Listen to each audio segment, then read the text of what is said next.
이번 영상은 우리가 주식 투자 경험이 오래될수록 이 시장과 종목을 바라보게 되는 이 관점의 변화에 대해서 말씀을 드리도록 하겠습니다. 오늘 내용을 말씀드리는 것은 먼저 보시는 화면은 우리 코스피 일봉 차트입니다. 작년 코로나19로 인해서 급락 뒤에 작년 3월부터 일봉 차트상 코스피 쭉 올라오는 이런 모습이 나왔죠. 주봉, 월봉도 아닌 이 연봉으로 보게 되면은 단 1년 동안에 어떻게 보면 우리 작년에가 이렇게 마이너스 30%가 이런 하락폭에서 고점이 30%가 넘죠. 1년 동안의 저점에서 고점까지 1년에 60%라는 이런 상승률이 나왔습니다. 앞으로 제가 주식 투자를 언제까지 할진 모르지만 앞으로 계속 하게 되더라도 1년 동안의 이런 상승폭은 아마 손꼽을 정도로 그렇게 나오기가 힘든 그런 드라마틱한 상승이었습니다.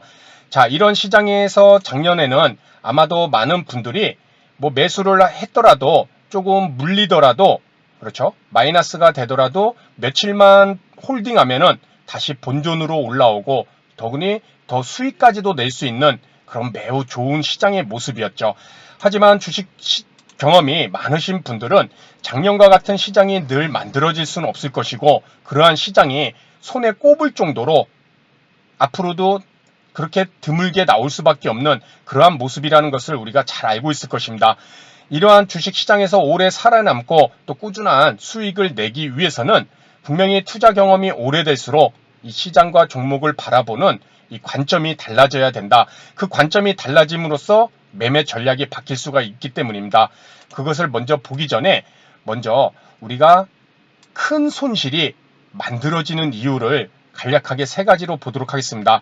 첫 번째는 시장, 코스피와 코스닥이라는 이 시장이 차트상 추세를 깨고 하락하더라도 내 종목만은 상승할 것이라는 이 긍정적인 믿음, 즉 내 종목은 다른 종목과 달리 특별하다는 이런 편향된 생각을 갖고 있다면은 시장의 눌림에 그렇죠. 내 종목만 긍정적인 믿음을 갖다가는 큰 손실을 볼 수가 있다.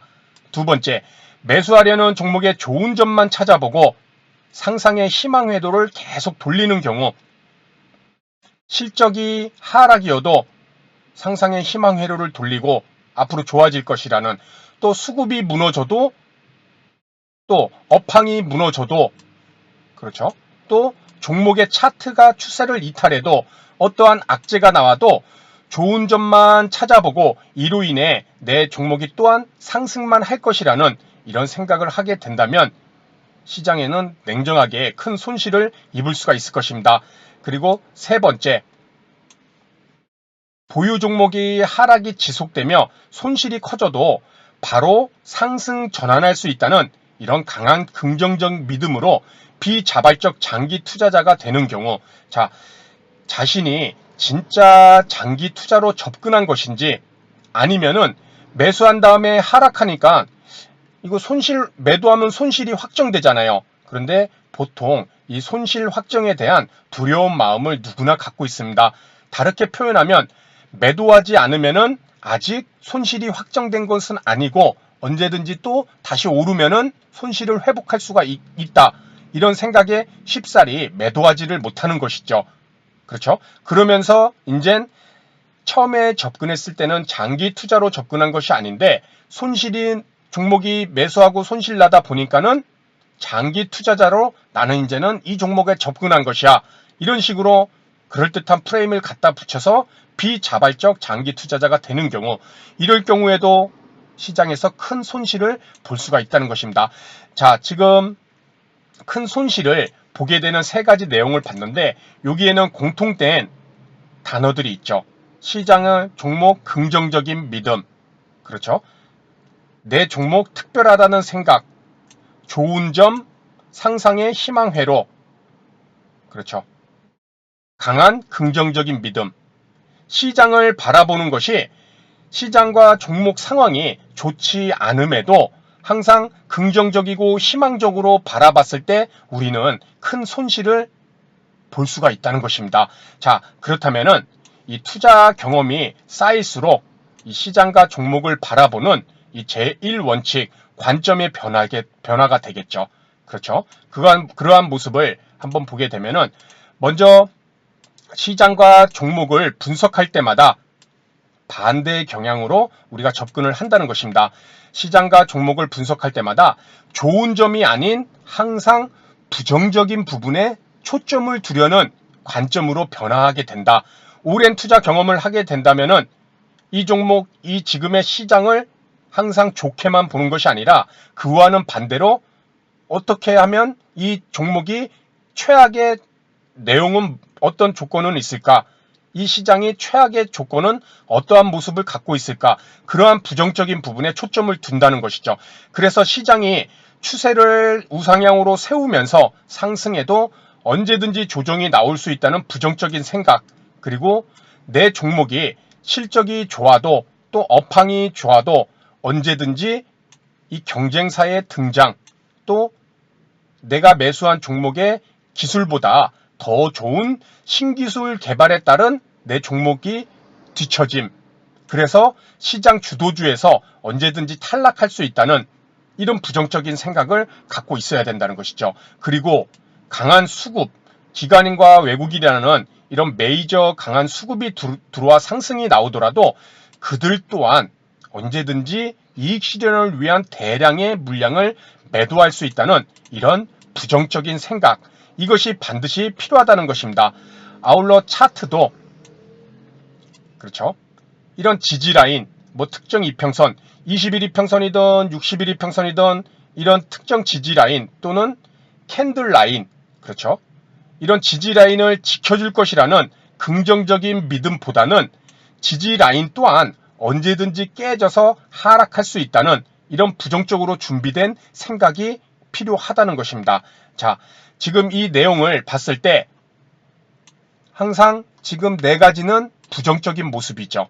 그렇죠? 언제든지 시장은 추세를 세우고 좋게 움직임이 나와도 조정이 나올 수도 있고 내 종목이 아무리 시장에서 좋게 판단해도 이러한 내용으로 인해서 부정적으로 관점을 가질 수도 있고 또 수급적인 부분도 마찬가지고 또 차트상에서도 좋은 모습이 나오더라도 이런 부정적인 모습에 초점을 둔다는 것이죠. 그렇다면 이런 반문도 해볼 수 있을 것입니다. 야, 그렇게 부정적인 생각만으로 어떻게 종목과 뭐 시장을 매수를 하느냐? 아예 그냥 주식 투자를 하지 말지. 이런 질문도 할 수 있을 것입니다. 자, 다만 강한 이런 부정적인 생각으로 좋은 시장 상황과 종목에 이런 일시적 하락을 두려워해서 모든 종목을 매수하지 말라는 것이 아닙니다. 주식 투자를 한다는 것은 어느 정도 이런 위험성을 갖고 우리가 투자를 하는 그런 것이 전제 조건이잖아요. 그렇죠? 불확실성을 갖고 있는 그런 위험성으로부터 수익을 내는 것이 주식 투자잖아요. 그것은 대전제로서 주식 투자의 대전제입니다. 누구나 공통적으로 가져가야 되는 짐이죠. 그렇기 때문에 이런 부정적인 생각으로 이런 일시적 하락을 두려워해서 종목을 매수하지 말라는 것이 아니라 항상 부정적인 생각에 초점을 두면 이 매수와 매도 전략이 바뀌게 된다는 점이 오랜 주식 투자 경험을 통해서 달라진 점이라는 것입니다. 그것은 바로 예를 들면 방금 말씀드린 대로 이런 부정적인 관점을 항상 우리가 갖고 있을 때 이런 매수와 매도 전략이 대표적으로 바뀌는 경우 분산 투자 당연한 것이죠. 왜? 시장을 항상 종목을 항상 부정적으로 보게 되면 언제든지 위험성이 따를 수 있기 때문에 그래서 저도 항상 종목을 이렇게 여러 종목을 매수를 합니다. 왜냐하면 이 분산 투자로 인해서 제가 매수한 종목이 다 100% 상승하면 좋겠죠. 하지만 그것은 절대 불가능합니다. 이 종목 중에 한두 종목은 이렇게 상승을 하고 또 한두 종목은 뭐 세네 종목 상승, 한두 종목 하락. 이랬을 때 하락한 종목은 빨리 매도 처리를 하면은 상승하는 종목으로 인한 수익을 누적시킬 수가 있는 것이고, 그렇죠? 두세 종목 샀는데 한 종목은 1% 하락. 근데 한 종목은 뭐 4%, 5% 상승. 그러면 1%, 2% 손절하고 4%, 5%, 6% 상승하는 거 수익 실현하면 또 수익을 가져간다는 것이죠. 이런 분산 투자, 또 분할 매수, 시장을 항상 또 부정적으로 봤을 때 내가 매수하는 그 지점이 최저점인가, 더 이상 하락이 나오지 않는 지점인가? 그것을 맞출 수 있을까요? 힘들죠. 불가능하다는 것입니다. 그래서 이때 한번 사고 좀 더 지나서 추세를 보고 한 번 더 사고 하락하면은 매수하지 않다가 다시 반등할 때 또 사보고 이런 분할 매수도 습관화가 되는 것이죠. 그래서 분할 매수와 이 분산 투자가 몰빵 집중 매수에 대비해서 투자 경험이 오래 쌓일 때 부정적인 관점이 시장을 대응을 할 때 이런 습관화가 반드시 이루어져야 된다는 것입니다. 그리고 짧은 기간 큰 수익보다는 이 손실을 줄이는 매매에 초점을 두는 종목 선택. 그렇죠. 짧은 기간 큰 수익보다는 손실을 줄이는 매매에 초점을 두는 종목을 예를 들어 돌파 매매 참 짜릿하죠. 전고점을 돌파를 했을 때 단기간에 큰 수익이 나올 수 있죠. 매수세가 몰리면서. 그렇죠. 새로운 추세를 만드니까 이런 돌파 매매보다는 시장을 좀 부정적으로 또 조심스럽게 짧은 기간 큰 수익보다는 손실을 줄이는 매매에 초점을 둔다면 돌파보단 또 눌림목을 선호를 할 수도 있다는 것이겠죠. 그렇죠. 물론 시장 상황에 따라 시장이 우리 코스피와 코스닥이 계속 상승이 막 급등도 나오고 이럴 때는 눌림목도 좋지만은 돌파 매매가 더 확률적으로 또 단기간에 수익률을 줄 수 있는 좋은 매수 형태도 될 수 있을 것입니다.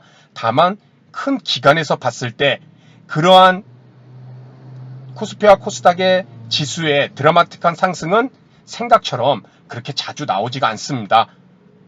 그렇죠? 그렇기 때문에 큰 수익보다는 손실을 줄이는 매매인 돌파보다는 눌림목을 우리가 더 찾아보고 이러한 것들 또한 부정적인 관점의 매수 매도 전략의 대표적인 종목을 선정하는 그런 예시가 될 수 있다는 것입니다.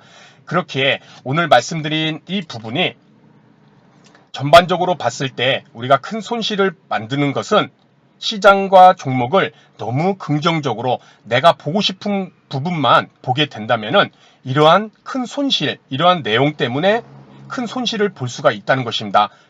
그렇게 투자 경험이 오래될수록 시장은 긍정적이기보다는 항상 부정적인 관점에서 초점을 맞출 필요가 있을 것이고 그러한 부정적인 관점이 아예 종목을 매수하지 말라는 것이 아니라 그러한 부정적인 관점이 안정적인 매매로 이어질 수 있도록 이러한 형태의 매매 전략을 우리가 가져가 볼 수 있다는 것입니다. 이런 모습이 나왔을 때 시장이 조정이 나오고 또 지리한 횡보가 나오고 또 상승하다 일시적인 하락이 나오더라도 우리가 시장에서 큰 손실을 피하고 또 꾸준한 수익을 조금씩 계속 누적시킬 수 있는 그런 우리가 시장에서 살아남는 그런 방법이 아닐까 이런 생각을 해봅니다. 그래서 오늘 내용은 여기서 마치도록 하고요. 다음 시간에도 좋은 내용으로 인사를 드리도록 하겠습니다. 감사합니다.